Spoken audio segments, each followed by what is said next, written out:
There are causes worth losing over, and this is one. I will share with you on the unlimited power of Child Protective Services. Former State Senator Nancy Schaefer and her husband Bruce were found dead today at their Havisham County home. They're searching for clues that might tell them what led to the sudden and violent deaths of Miss Schaefer and her husband. The bodies of former State Senator Nancy Schaefer and her husband Bruce were found today at their Havisham County home. Investigators say both had been shot. Preliminarily, it looks to be a murder-suicide. And after 4 years of viewing the ruthless and unsparing actions of Child Protective Services, also called CPS, which I will use tonight, I wrote a scathing report entitled "The Corrupt Business of Child Protective Services." The report cost me my Senate seat. However, there are causes worth losing over, and this is one. Tonight, I'm talking about those children removed from their homes intentionally for profit. Children are seized unnecessarily from their families due to the federal aid created in 1974 entitled the Adoption and Safe Families Act. It offers financial incentives to the states that increase adoption numbers. To receive the adoption incentives or bonuses, local CPS must have more children. They must have more merchandise to sell. Funding is available when a child is placed in a foster home with strangers or placed in a mental health facility and medicated. Parents are victimized by the system that makes a profit for holding children longer and bonuses for not returning children to their parents. This is abuse of power. It is lack of accountability. And it is a growing criminal political phenomenon spreading around the globe.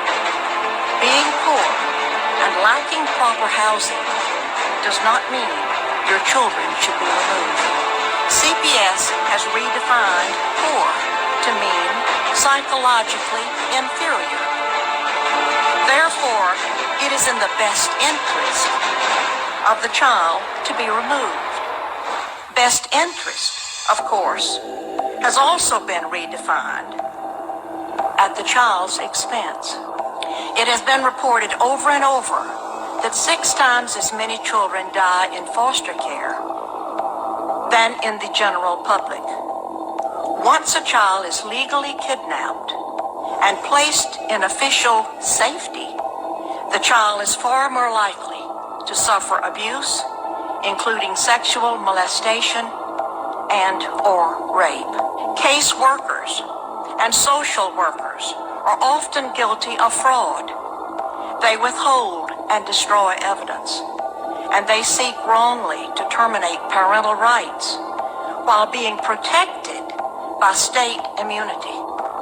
There is a huge bureaucracy made up of judges, court-appointed attorneys, guardian ad litems, social workers, state employees, court investigators, therapists, psychologists, psychiatrists, foster parents, adoptive parents, and on, who are looking to the children in state care for their job security.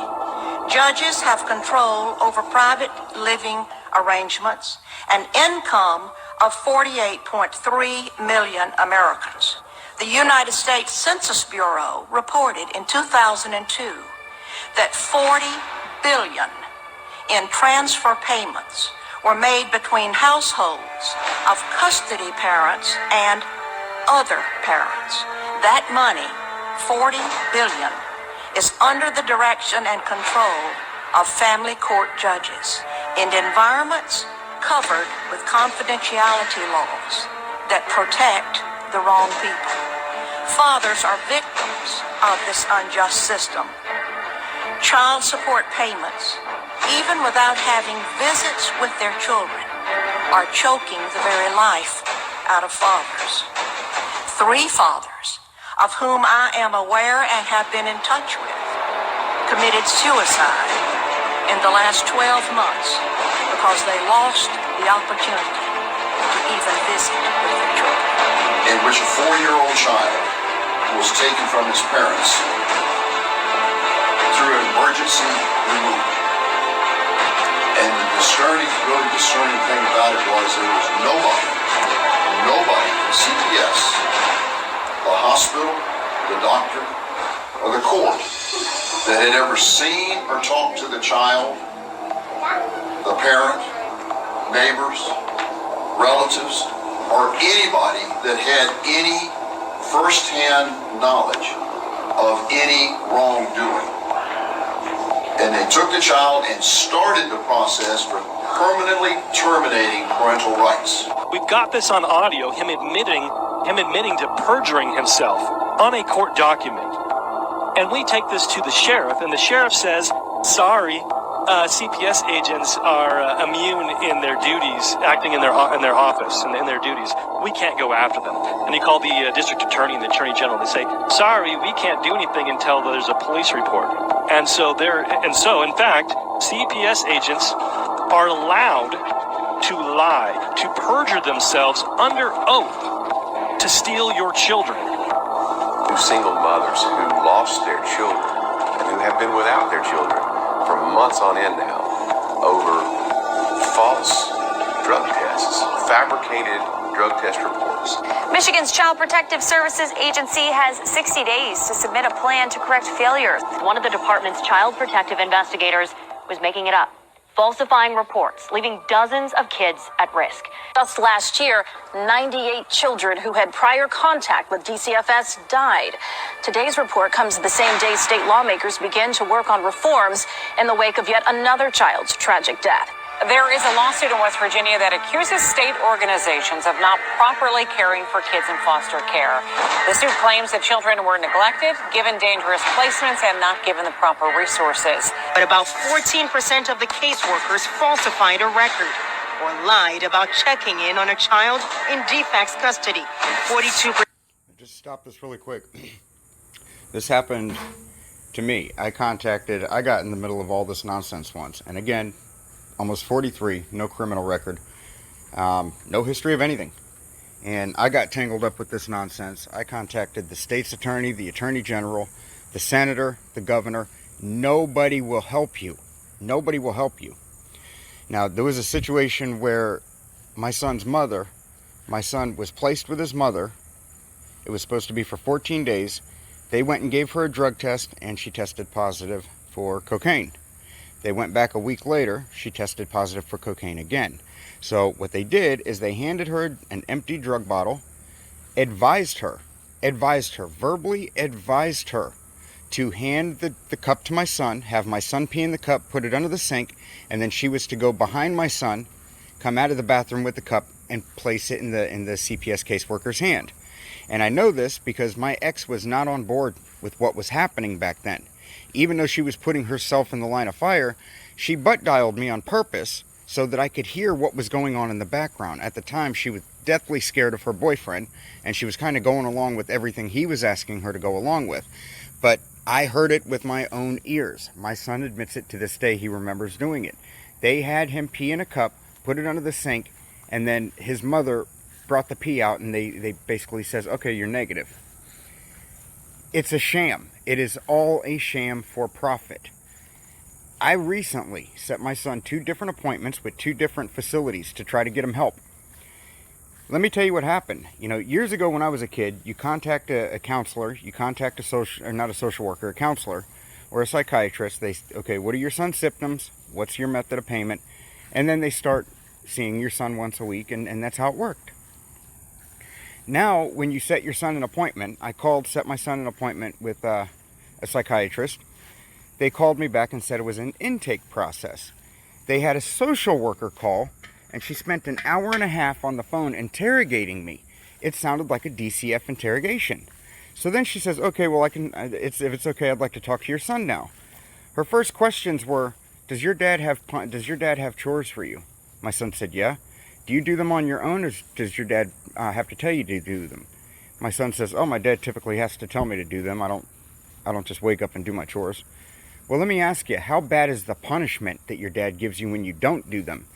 And this person was instantly trying to build a case of neglect against the parent that is seeking help for his child. The second place we went to was a residential place. I thought my son needed help for other reasons. We get in there, and this guy is automatically standoffish. Now, I was supposed to speak with a psychiatrist, and again, they replaced a psychiatrist with a social worker, saying that the psychiatrist couldn't make it. He was stepping in and started to ask some questions. So he asked me to sign a consent form, and I says, well, this is just a intake process to see if he qualifies for the program. If he qualifies for the program, then I'll sign the right to treat. But I'm not signing any form giving you permission to diagnose and treat my son before we've even, figured out if he's qualified for this program or not. He got bent out of shape and threatened to have my son Baker acted. I see he's got a court date here. I could always write a letter to the judge and just have him forced here. What the fuck just happened? Are you fucking kidding me? I contacted these people, reaching out to them because I needed help for my son. Not 10 minutes into the conversation, this fucking guy threatened me because I refused to sign a right to treat form? Guys, the entire system is broke. It is corrupt. You need to share this video. All of these videos that I'm sharing, do your part. Share it. Start making your own videos. Start educating yourself. We live in a broken world. We live in a corrupt world. We live in a world where you, the very person listening to this video right here, right now, could fall victim to having your grandkid taken or your child taken without cause, without justification, and without them having to bear the burden of proof as to why they did it. Share this video. I can't explain how out of control this is. Clearly, it's out of control enough to where they felt the need to murder this poor woman and her husband. Were negligent and inefficient in performing their assigned duty. Who's on the CPS Oversight Committee also demanded change. She told ABC 15's Navita Fergani the state needs to overhaul the entire CPS system. A lot of people are calling for something to be done here, Navita. That's right. State Senator Leah Landrum Taylor tells me she's disgusted, but she's not surprised.